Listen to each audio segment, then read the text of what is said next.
with attitudes, let's go. It's the two dudes and the attitudes, ruthless, aggressively speaking, so let's do this. With Ryan and Denton, they here to get your attention. A 5-star broadcast shit, start to the ending. Whether it's the E or it's all E. The two dudes with the attitudes that bring the heat. Get the point, yeah, it's on, time to lock in. Listen to the podcast where they get it poppin'.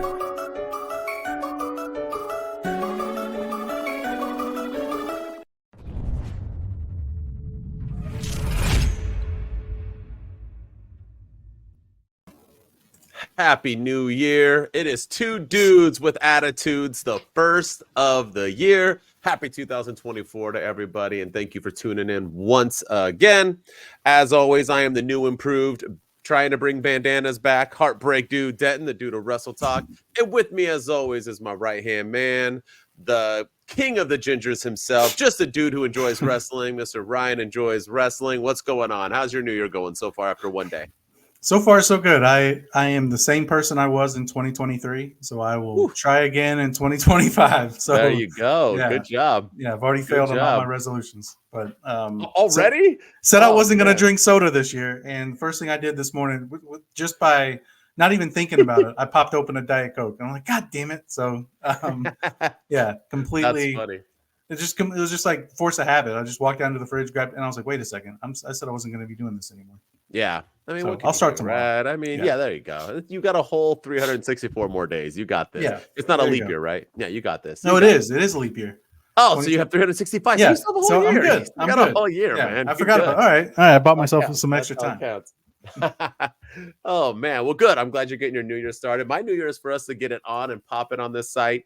I'm doing good so far. Mine is to stop drinking. So, and not for any reasons. I have no problems, people. It's just weight issues. I feel like I'm just drinking so much that my weight is getting out of control. My health, I need to drink less. So I'm not going to drink at all. That's why you'll see me. I'm back on my primeness. We're going to drink some Prime all the time. Get that going on.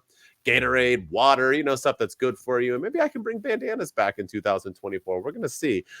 My boy Dom has inspired me to wear bandanas, so let's see how it goes. Although with the mustache, I'm kind of looking like I hang out with Dom in San Diego back in middle school. But as always, let's get this party started. You ready? This is a special edition of Two Dudes with Attitudes, not our normal one. Like we said, we were going to try to do some special pay-per-view or PLE episodes right after they happened. We would have done it yesterday, but it was New Year's Day, so we're doing it today.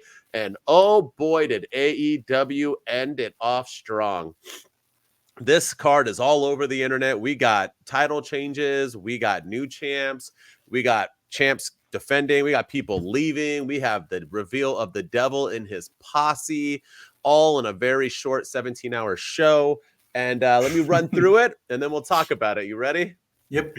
Yeah. Good luck with this one being 60 seconds or less. I'm not even going to know. This is just I'm just going to read it down. Even reading it straight up is going to take me 2.5 minutes. All right, let's go. We got Willow Nightingale beating Chris Statlander.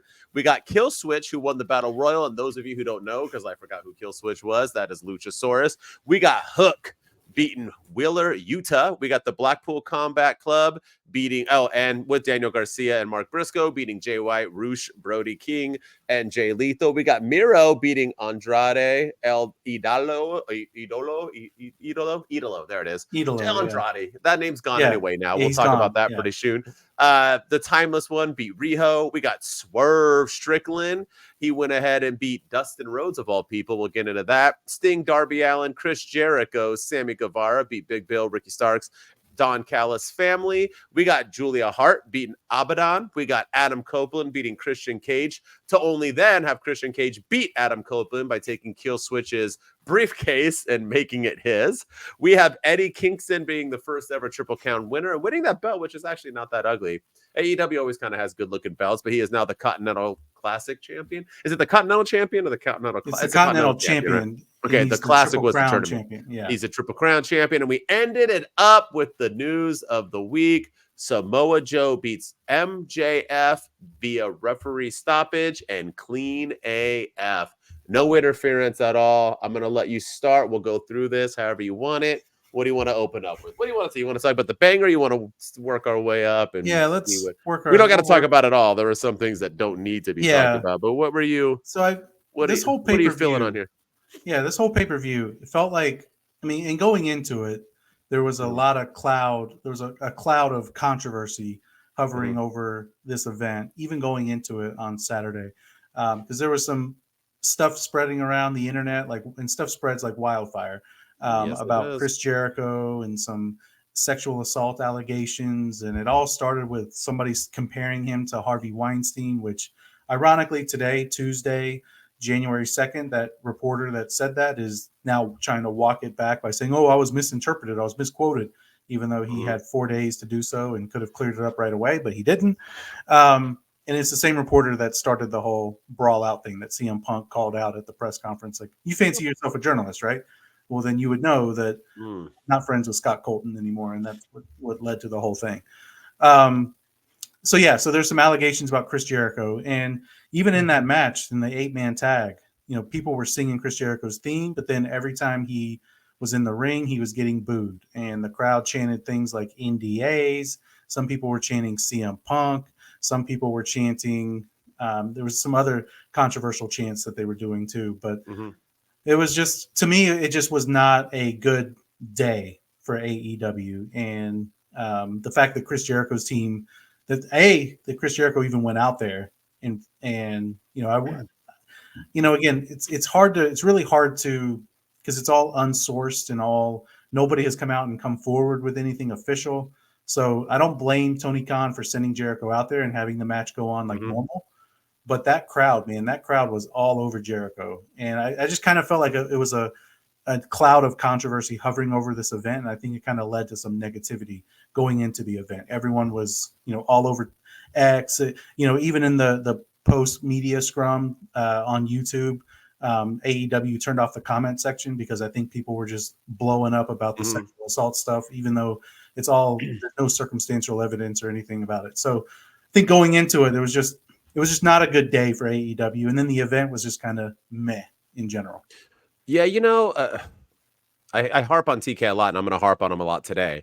But here's the one thing I will give him props for is allowing Jericho to come out and do his thing, because I don't even think these are allegations. I think this is literally a dude making up shit and starting stuff with AEW, trying to probably bring them down before the year end. And the thing that caught me off the most guarded by this, and maybe it shouldn't, but caught me by so surprised, the fact how much people ran with this, man. There's people having videos made honoring this girl as a hero and feeling for her and let's all pray for her and stand by her. And she literally didn't even say anything about anything. They're just like, she liked the tweet and everyone just ran with it. Yeah. People writing F you Jericho is trending, and not F, the actual word, and trending it all and writing it to him and signs out and in the crowd. And it just like blows my mind how in this world today that anybody can just say whatever they want, and the world is just going to take it as a fact that it's factual. It's got to be. Somebody said it. You talk it into the world. It's true.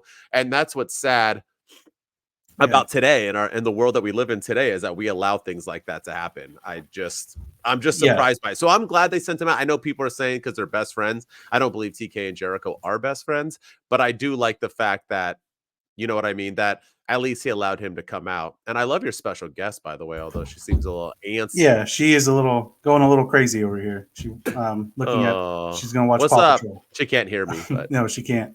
But she's adorbs. But you know what I mean? So I do give him props on that, because, and we'll get more. Let's just talk about it. So then at the press conference, he was asked about it, right?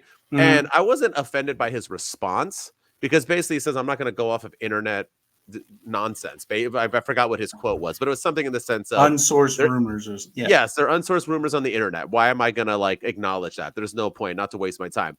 What I didn't like was the fact that he was wearing a wig and sunglasses. And for one, why are you dressed like that at a press conference anyway? You don't see Triple H coming out in a wig and dumb shades, and TK just comes off as the most unprofessional dude in the world for being a billionaire who's running a company and helps run a football team. He looks like the most unprofessional dude alive. But that would have been a moment where you're going to, okay, A, not put him on because you know you're going to get the questions asked, or B, as soon as you get those questions asked, maybe take them off and, run with your life and and make a different decision off of taking that stuff off so you can answer these questions truthfully. So I think that's what made his answer so much worse, was the fact that he looked like a goofball doing it. Like he wasn't taking it seriously. And I don't think you have to take it seriously in the sense of not letting him wrestle, but you do have to take it seriously in the fact that it is affecting your company. You are getting a bad light at the moment, and it's making you look bad at the moment as well, where people saying you're hiding stuff. With that interview that they showed of him where he's like fumbling his words, which was also people stretching, because he fumbles his words all the time. He fumbles his words on pre-recorded backstage segments. So that doesn't make it. Once again, I'm not saying any of this isn't true or true. What I'm saying is that they're not even allegations out. Yeah, until somebody comes out with something, then we can. Yeah, and that's why I don't even really like talking about it. But it's something that happened that we feel like we have to address. And the other thing too, I'm not going to clown him too hard for the wearing the wig and stuff, because yes, it was not a good look, and yes, he should have taken it off. But at the same time, I also felt bad for Toni Storm in that moment, because Toni Storm just put on a banger against Riho, and she put the wig and the sunglasses on Tony Khan in like a joking way. She even like hugged him as she got up and left. And I felt like I feel like Tony Khan either should have done his Q&A session at the very beginning. Because normally he does it all at the end. So normally he has the wrestlers come out and they ask, the reporters ask them questions, and then they leave, and then Tony Khan does his bit at the end. I would have maybe done it the other way. He does his part at the beginning and then bring the wrestlers out. But I kind of felt like the reporters were kind of taking away from the moment with, Toni Storm. And then they asked Julia Hart. She was sitting there after a big win, having to address some of these questions as well. So I kind of felt like it was took away from them to answer questions about Chris Jericho and the leadership in AEW. So, well, another reason why TK needs to learn from Triple H. TK needs to do what Triple H does, where he opens up the show and then he leaves and lets the wrestlers come out. If you're just sitting there the whole time, of course you're going to keep getting questions asked. So I think that's the major problem, is the fact of that. But we can move on from all this nonsense. But I think if he wasn't there the whole time, he wouldn't have had all these questions asked. So, yeah, I agree with that. So, but for me, the big moment of the night was the reveal of the devil, and that is Adam Cole. Turns out it was Adam Cole all along, which I'm not even going to kill the reveal. I thought the reveal made perfect sense.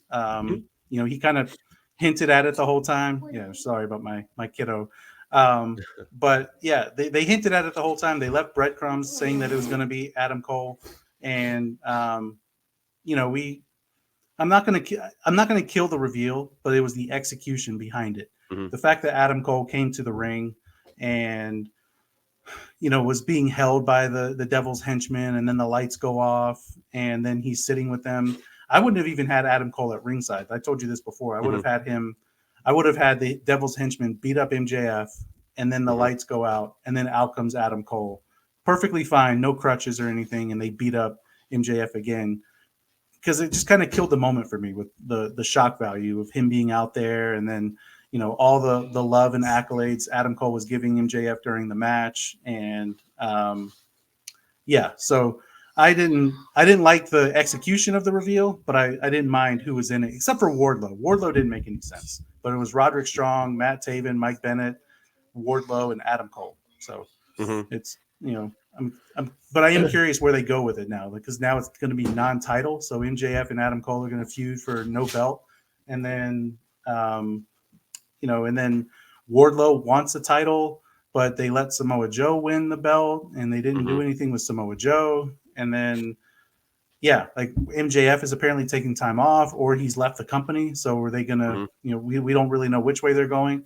So are we ever going to get a payoff of this? I don't know. And so I am really curious to hear. And they better not do where we have to wait 2 or 3 weeks before we hear from Adam Cole. I expect to hear from him Wednesday night on Dynamite. Are we, though? I feel like we always gotta wait in AEW. I had a lot of problems with this main event and with the reveal. I don't have a problem with Adam Cole. I thought it was Adam Cole from the very, very start. And then as it kept dragging on, everyone I think in the world was thinking maybe it's not going to be Adam Cole, just for the fact that why would you drag it on so long? It was just going to be Adam Cole anyway. And then it was, right? It could have been Britt Baker. It could have been Wardlow. It could have been anybody else. But the fact that it was Adam Cole, I'm fine with. What I'm not fine with is the fact that Samoa Joe and MJF wrestled a match while Adam Cole watched, and Samoa Joe puts him in his finisher, puts him to sleep, and wins the title and leaves. And Adam Cole acts like they're still best friends. He's sad about it. He's in the ring with him. He gave him the ring, although he fumbled it for a few. I guess that's what he's going to say. Oh, I held it because that doesn't make any sense. He didn't why didn't he punch him there? Why didn't he do anything? Because then, I don't know. There's just such a better way to do the reveal. Like, why, if you hate, why not have him cost the match? Yeah. Thank you. If you're there to ruin his life, then why are you there? Or, like you said, never have Adam Cole come out at all. There was no point for him to be there. And as soon as MJF got the ring or whatever to go like punch him, the lights go out. And then when the lights come back on, all the devil and his peeps are around the ring and he's getting choked out and he falls asleep. And then Samoa Joe wins the belt and leaves. And then they all come in, lights go out again. And then Adam Cole's sitting on the chair and we have the same exact thing we could have. There's just I just feel like Tony Khan I don't know if it's him or if it's the wrestler. Either. Not all wrestlers are bookers. Remember that. If you don't believe me, go look at WCW. Wrestlers aren't good bookers. No. Just because they have it in the ring and can talk don't mean they know how to book a show. Tony Khan doesn't know how to book a show. I think this was a prime example of how AEW just is lost. They come up with some good ideas and they just don't know how to execute it. Just like Wardlow. You have Wardlow be the hottest guy ever. He beats MJF. He disappears forever after losing the title to Powerhouse Hobbs, comes back as a babyface, like trying to get crowd reaction about he's going to kick MJF's butt. And now he's for the title to get revenge. Now he's a heel and he's going to be a crony to Adam Cole as a background. Like, I don't know. And just, that was a surprise guy. It was basically just Roderick Strong, the Kingdom, and Wardlow. Like no other person wanted to know, like, I don't know, maybe Max Caster or somebody else to at least shock it up a little bit. Like it was just the four people we thought and the other guy who was beefing with. So it was literally like there's always some sort of surprise when we get something. Shoot, even Vince McMahon when I'm the guy behind the Undertaker. At least it was a surprise. Like there was like no surprise. Like you could have Adam Cole and then some surprises. That was my only real like downfall with it. Like, yeah, I agree with that. I think that. And I even texted you. I was like, I thought there were 6. Because at one point, I thought there was 6 or 7 people beating up. Wasn't there a ton at some? Yeah, one time there was 100 of them. Weren't they all like running in at one time, like beating everybody up in the ring? I forgot who they were fighting. And I thought there were like 6 people when they threw Jay White down the stairs. So maybe there is a 6th one, and maybe that one is Kyle O'Reilly or somebody like that. But this was. I feel like they kind of backed themselves into a corner because MJF's contract is up on January 1st. This pay-per-view is on December 30th. MJF has to go out of action supposedly and needs shoulder surgery. Adam Cole's not quite ready. He's not quite healthy yet, but they were like, we got to do a reveal. Otherwise this is going to drag on even longer because we don't really. So I feel like they kind of threw something together at the last minute. And there was also rumors that Sean Spears, the chairman, was one of the people under the mask. He was on the Wednesday Night Dynamite episode where they won the ROH tag team titles. And then apparently then later on he like resigned and he's leaving the company now. And so maybe Wardlow was to replace him. I don't know. But if you go back and look at the people attacking MJF and the Acclaimed during all of this, the bodies don't match. The bodies certainly do not match at all. No, at all. Yeah, but we knew that was going to happen, right? That they had no idea who it was going to be. But then I feel like they did, because if it's been Adam Cole this whole if you're running with Adam Cole now, then it was Adam Cole the whole time because he was the obvious choice. So you would have done something else if you had come up with a different idea. But we got the reveal. I'm fine with it being Adam Cole, but like you said, now what? Because MJF is done. Whether or not he's going to WWE or he's injured, he's done. So he's not going to wrestle anytime soon. So what's the point now? Yeah, there's literally no point of the Devils. And what's their crew name? I think this all just gets lost now in the shuffle.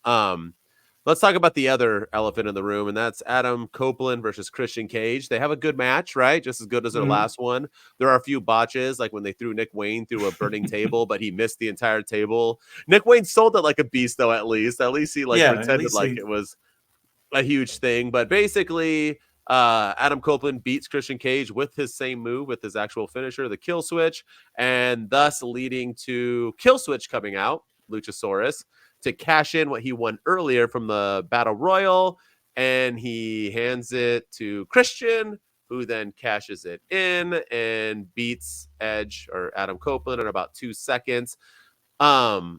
All sorts of things. Like, once again, on the internet, I'm reading all these positive things about this match and the ending. I thought it was atrocious. The match is good. Once again, AEW, for the most part, there were some botches through a lot of these matches. Like, this match wasn't perfect, obviously. Either was the Willow Nightingale match. But for the most part, they always have banger of matches. Yeah. My thing is that like you texted me about it and you said, so Damian Priest can just hand it over to Dom or Finn Balor and be like, never mind, here you go. You can have my cash in now. And he can cash in, and that's how it works. You don't have to beat people for it, or he just can surrender it to whoever he wants. And what if Christian Cage would have won? Once again, I know we can't talk reality when it comes to wrestling, but what if he would have won? Then what? He would have just like hung on. Like, was that the plan all along? Like, hey, win this, so in case I lose, you can give it to me and I can cash back in. Like, it all just, it didn't make sense. And Edge is just brand new. He finally wins a title and you take it from him in 10 seconds. Why seconds even, or whatever? why not have him win it and then have Luchasaurus turn on Christian later on and cash in and then win the title? Because isn't that what we're all ending anyway? Is Luchasaurus turning on? Yeah.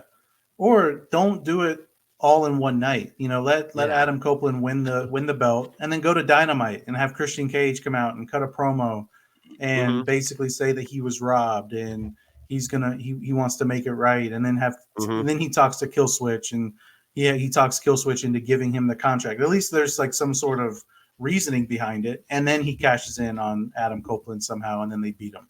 To me, that would have made a little bit more sense than whatever the heck they did. I mean, those guys, I will say that match was phenomenal, and both of those guys at 50 plus years old, you know, doing the stuff that they did in that match was incredible. And I think that you know, we talk a lot about, you know, the botch will be seen around the internet with, you know, him throwing him through the flaming table and everything. And, you know, that's fine. But I thought the match itself was better than their first match. And, you know, these guys are basically carrying, I feel like they're carrying the mid-card division right now in AEW.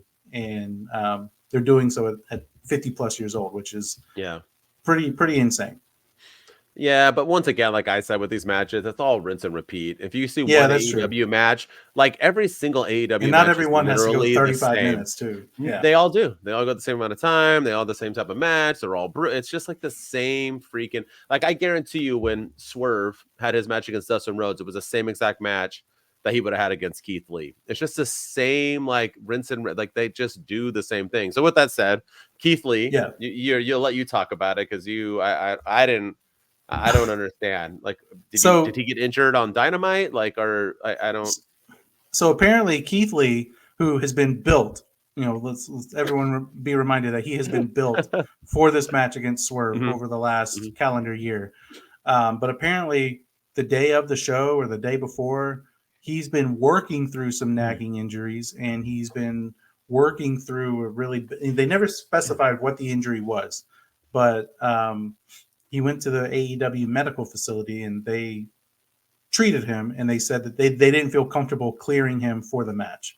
So whatever it was bad enough for them to not clear him for the match against Swerve. So the day of the show, he tweeted on X that he really wanted to go after Swerve, but doctors didn't clear him. So Keith Lee is out. And Tony Khan even announced on X that he was going to be wrestling Dustin Rhodes instead, which I feel like Dustin Rhodes is always that guy that can step up, and he's kind of that substitute teacher that comes in and, you know, he still goes too, man. That 100%. I'm gonna put respect on his name. That man is freaking phenomenal.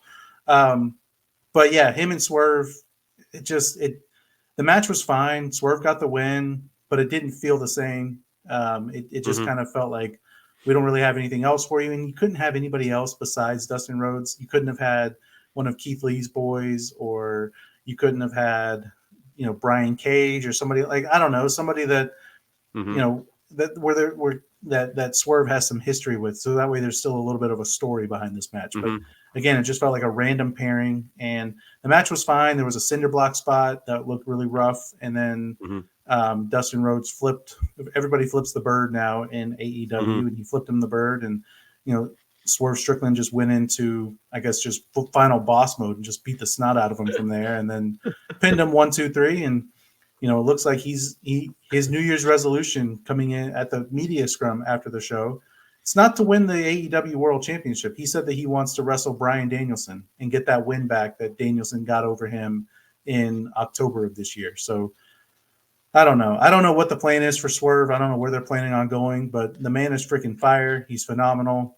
And I'll give Dustin Rhodes his credit for stepping up and putting on a banger of a match when he probably wasn't even ready, and there certainly was no story or anything behind it. No, I mean, Goldust's a future WWE Hall of Famer, and I think he's better now than he was when he was Goldust. So that just shows how much he's improved at this age. It shows how blind, once again, AEW is with its booking, at the fact that you would have Swerve Strickland come out and say he'd rather wrestle Bryan Danielson than fight for a title. What does that say about AEW in general? When would anybody rather fight somebody because they beat them once over a title? Lastly, why not Hangman Page? Why couldn't you have Hangman Page come out? That would have made sense. Hey, you've beaten me twice. I'm sick of this. I'm here to put it out and let him beat Hangman again. That would push Swerve.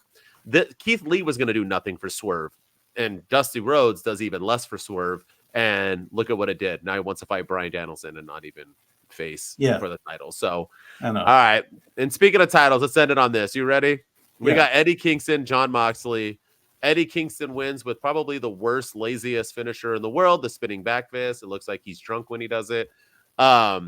You say they put on a banger. I say they put on the same exact match they would put on if they wrestle. Once again, AEW matches. I'm not trying to crap on AEW. It is what it is. They all have a back, in the backstage it says the 10 moves and spots they can do, and they all, either do all 10 or pick and choose which ones they want to do, and they have the same damn matches over and over and over again.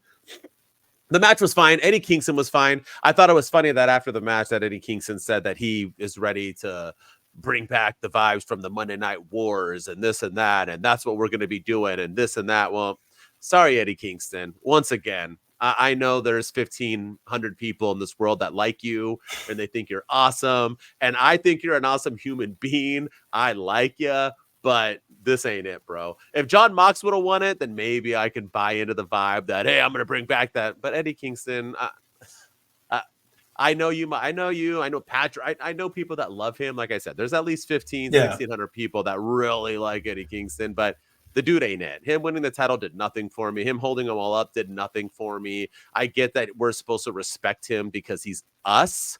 He's just a regular Joe Schmo with no athletic body who drinks with his friends and talks how he wants to talk. And he's just that guy who was homeless and now he's living his dream. I get it. Once again, I have nothing against Eddie Kingston. I would love to have a drink with him sometime, even though I'm not drinking right now. I would love to hang out with him, go watch a New York game with him or something. But on my screen, wrestling wise, I just don't think he's it. He's mid at best. And you have him as your first ever Triple Crown champion.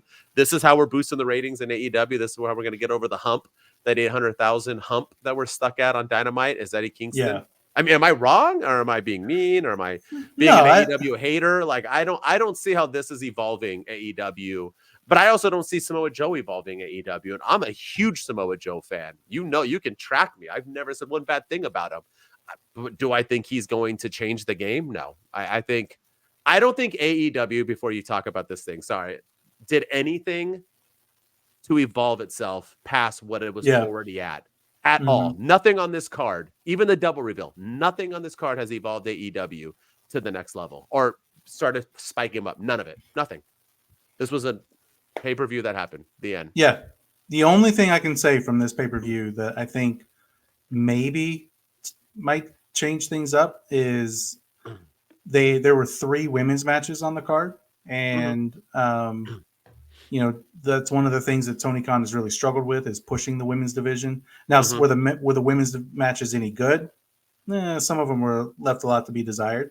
But you had Abaddon and Julia Hart. You had Toni Storm and Riho. You had the Willow Nightingale match with was it Sky Blue or and then Chris Statlander. Chris Statlander, that's right. And then there was the vignette of Serena Deeb coming back here And Oh, then, I love me some yeah, I Serena love me Deeb, some bro. Serena Deeb Mhm. too. So I think if it did evolve, I feel like it's evolving the women's division right now. Mhm. And then there's rumors that they might be getting Deonna Purrazzo from Impact Wrestling, which I think would be a game changer for them. And then also Sasha Mercedes Banks. Moné. Yeah, Yeah, she's Sasha going Banks this coming in Wednesday, right? She's gonna be here at Dynamite, they supposedly. say. So Yeah. maybe they're gonna really and then Britt Baker's still on the She's mend been from an alive. Yep. injury. Yeah, Mhm. so who knows? And you still have Jamie Hayter. You Thunder Rosa's back. So I feel like if it did evolve itself, it's in the women's division realm. But you're right Mhm. about Eddie Kingston and even Samoa Joe. Like I love Samoa Joe. I feel like he's going to be a transitional champion, and I'm hoping that Mhm. it's to Swerve at Revolution or something along those lines to Mhm. really push him forward to the next level. Eddie Kingston and John Moxley. I feel like I will say I'm not the biggest Eddie Kingston guy, but the crowd felt dead all the way up until the last They three matches of the were. card. Yeah. And even in the 8-man tag when they were booing Chris Jericho, it Mhm. wasn't as loud, or it felt like they were booing him at first, and then they're like, okay, we're over it, and they just stopped cheering and stopped caring. Mhm. But the last three matches, Adam Copeland, Christian Cage, John Moxley, and Eddie Kingston in the main event, I feel like the crowd came to life. And Mhm. so those people in that arena, I mean, it was in New York, and Eddie Kingston's from New York, so I That's think that why. Yeah. that had a lot to do with it. MJF's from New York too. But yeah, the crowd, I think that brought it to life, and that made it feel a little bit better and kind of gave it that big fight feel. But other than that, I'm not a big fan of this Triple Crown stuff. Are we going to see him ever defend the New Japan Pro Wrestling Strong Championship on AEW TV? Because I really hope not. And then the, ROH World Title, is he going to defend that on AEW TV? I hope not. And then the Continental Classic. So if somebody were to beat Eddie Kingston, do they win all three belts? Do they win just the one? Like, I don't know. Mhm.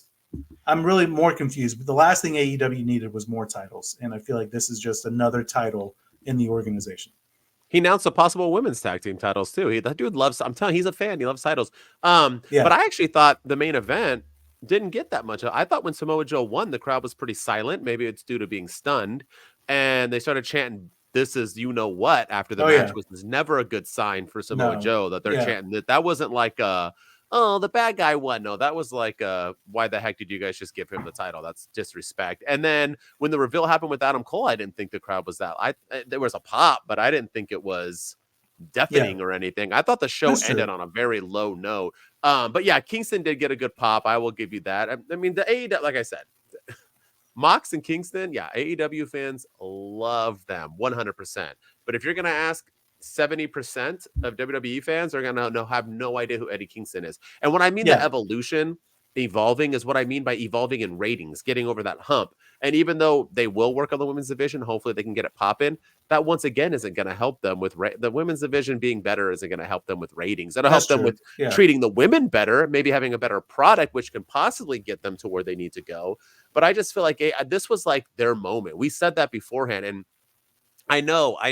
I wrote something positive on AEW on TikTok, and a dude wrote that, "Oh my gosh, new year, new you. You changed your name, and you're talking positive about AEW." I don't always crap on it. I like AEW. I want them to survive. I want them to do better, and this is why I get so upset because it pees me off. Because if they are going to go under, that's not good for us. For no, one, that's not not at good for all. our podcast, but that's just not good for the wrestlers. The fan, like we need competition because I feel like WWE will go down if AEW goes down, if you know what I Yeah, mean. And I don't think AEW is it going to was go. stagnant there for so long, and Uh-huh. then Yeah. AEW We came need. around and they strengthened the black and gold division and NXT, and they Mhm. took it a little bit more seriously. And then Vince left, and Triple H just kind of took Mhm. it to whole new levels. And I told you that. I said I think the reason why everybody goes back and says AEW was so much better when they first started was because WWE was so bad. WWE was so bad those past those 3 years. They were just Yeah, falling. They were making poor decisions, poor booking decisions, and AEW was just new hot product. The thing is, WWE evolved. Triple H took over. They got better. So since they're so much better now, AEW has stayed the same. They haven't changed. They haven't gotten no, worse. They're just the same, and people don't care anymore. Look at the differences, right? You had the World's End and everything go on, and what is everybody talking about from Saturday to Monday? The Rock and Roman yeah, Reigns. hmm That's how you do. That's how you do something, right? And he didn't have to say anything. All he had to do was talk about where he was going to eat in a restaurant. I'm going to sit at the head of the table. And that was it. And he was huffing and puffing from it. That dude can't wrestle a 5-minute match right now. You kidding me? And we're still wanting, and it's still more hype than what AEW did. In one line, WWE did better than everything AEW tried to accomplish in World's End. And that's what I'm saying is the problem. So the fanboys can rip me to shreds and say Ryan enjoys wrestling's our favorite because he supports AEW and crap on me all they want. I do support it. I'm just saying there was nothing on here that now I'm like, all right, let's go AEW. I'm like so pumped for Dynamite. Like, this is it, baby. This is it. Like, at all. I'm not. Like, I love Samoa Joe. I'm glad he should have been a WWE champion. I'm glad he's a champ. But once again, it ain't it. This isn't this isn't the boost AEW needed. Eddie Kingston and Samoa Joe leading the way is not. No. And Toni Storm's the biggest thing they got right now. Yeah. And I feel like they're not using her the way she should be having 5-star. She should be going after Britt Baker. She should be wrestling Jamie Hayter, Thunder Rosa, Chris Statlander, instead of Riho. And they should really be pushing her pretty heavily. But the other thing too is Andrade wrestled what was probably his final match in AEW against Miro. Unless he decides to sign between yesterday or Saturday, Sunday, and Monday, it looks like everything is pointing to him returning to the WWE. There were even rumors that he was going to show up on Monday Night Raw last night, and that obviously never happened. But tonight is NXT, and there's one Dragon Lee who is put on X that he will not be at the event tonight. I think he's hurt, surprise, surprise, or he's some maybe travel issue. I can't remember what it was, but he promised a surprise for the LWO, and maybe that's there's only one guy who could be in the LWO. Yeah. Maybe that's one Andrade El Idolo. So we'll see if he shows up tonight. But he is done in AEW as well. So now you have people, before you had everybody leaving WWE to come to AEW. Now you have people in AEW, jumping at the opportunity to go back to WWE. And that's not a good sign. No, it's not. So then that's what I mean. And if MJF losing the title, I think is a bad sign because I think he was carrying AEW and now who knows what's going on with him. I mean, I'm going to go once again, if I'm a betting man, that he's injured, not leaving. I think he just needs to heal up. He wrestled a lot. I just don't think having him drop twice, he lost 2 matches clean in 5 days. Or 4 days. That's pretty unacceptable in my opinion. Couldn't have him get cheated out both times. Like, I don't, and you had opportunities to do it. It just didn't make sense to me. So it is what it is. What can you do? But I'm rooting for AEW. I'm hoping this New Year is a new them. I hope they stop doing tournaments. I know everybody loved this Continental Classic and thought it was the best thing ever, but Tony Khan really needs to work on his storytelling to go along with these phenomenal matches that he has. He's starting to, but now with the Devil being done, what storylines are there anymore? Yeah, that's the thing. Yeah, you have Swerve and Hangman, but so Hangman's gone. You have Kenny and the Elite, but they're gone. Like, who knows what they're doing? And then. Yeah, I don't. There's nothing. There's nothing. No, Don Callis family ain't really doing it. I mean, their stories are done. So unless they're going to start afresh and get some, I mean, I am looking forward to Dynamite in that aspect to see where they're going with it. But all logic points to just a whole bunch of matches and no Devil being there at all. So let's see. I'm rooting for you. Yeah, I'm rooting for you, AEW. We want AEW to be successful, but all in all, I give this pay-per-view probably a C+. I think it was that's nice. Not the best way to end the year for them, but at the end of the day, and I think they usually put on pretty solid pay-per-views, and so this was not their best effort, and it wasn't. So, I'm gonna give it a C+, but see where it goes. Yeah, see where things go. See. But once again, we are rooting for you here on Two Dudes with Attitudes, and with that said. We're going to be back this week. We're going to do our WWE. We're going to do it on Friday. We're going to move it up a little bit because I will be at Disneyland. Yeah. We were off for a week. See, someone goes to Disney World, we take a week off. I go to Disneyland. Don't worry, y'all. I'm still putting you guys for it's all right. It's if I lived in Florida where Disney World an hour away like I do. Yeah, it would be a different story. Right. And I'm just saying a year ago, Ryan Enjoys Wrestling would have shot from Walt Disney World. I know. There was one time you did it with the flu out in some other state. You've shot you shot in a hotel before. You've done all sorts of stuff. Yeah, fun things. You can't say I'm not dedicated to this thing. No, you did it right now with your daughter in the screen for 20% of our podcast. So you do. I don't know what she's doing right now. So my wife's gonna kill me. Well, then we gotta go. But with that said, we're gonna be back Friday for WWE, and then we're gonna say, Friday for AEW. Saturday, we're going to do WWE. We're going to do that so that way we can kind of talk about all three of the all main three shows, big events. all New Year's, right? Because it's day one, it's New Year's Evil, and then New Year's Revolution. All the New Year's shows. And they started off right. So we'll get that going. And then on AEW, obviously, I think we're just going to cover Dynamite, right? Yeah, I guess. Yeah. There's no Rampage Collision already happened. There was no Collision. So we're just going to cover us some Dynamite. So Dynamite in all three shows. So we'll get there. And I'm sure there's going to be a lot to talk about on that Dynamite show other than just Dynamite. So and we'll have some news, maybe a certain signing. That's coming what I mean. AEW and some other things. So we'll see what they do. We will get there. We'll see you there and we'll do our segments and have some fun. So as always, I'm the Heartbreak Dude, Denton. Check me out on everything, man. Keep tuning in, keep telling your friends. Our YouTube continues to blow up. We're doing our damn thing, so keep doing it. And as always, I'm with Ryan Enjoys Wrestling. We got our logos right here on the screen for everyone, so you can follow us on our social platforms. We're at Two Dudes with Attitudes on TikTok, where I've been putting up some videos from our year-end awards that we've been doing recently up there, and we're going to do some exclusive content once we get our ducks in a row with children and think their schools start back up and we have some time. And then at Two Dudes PC on X. That's our X account. And go follow us there. We're, I'm putting some controversial stuff up there from time to time, and people don't really like what I have to say, or sometimes they agree with it. So we'll see. But yeah, come follow us over there as well. Do it. Tune in. It's good stuff. X is hard to get clicking. Oh, my gosh, I know. But anyway, we'll see y'all Friday for AEW. All right. It's the two dudes and the attitudes, ruthless, aggressively speaking, so let's do. Two dudes with attitudes, let's go. It's the two dudes and the attitudes, ruthless, aggressively speaking, so let's do this. We're riding.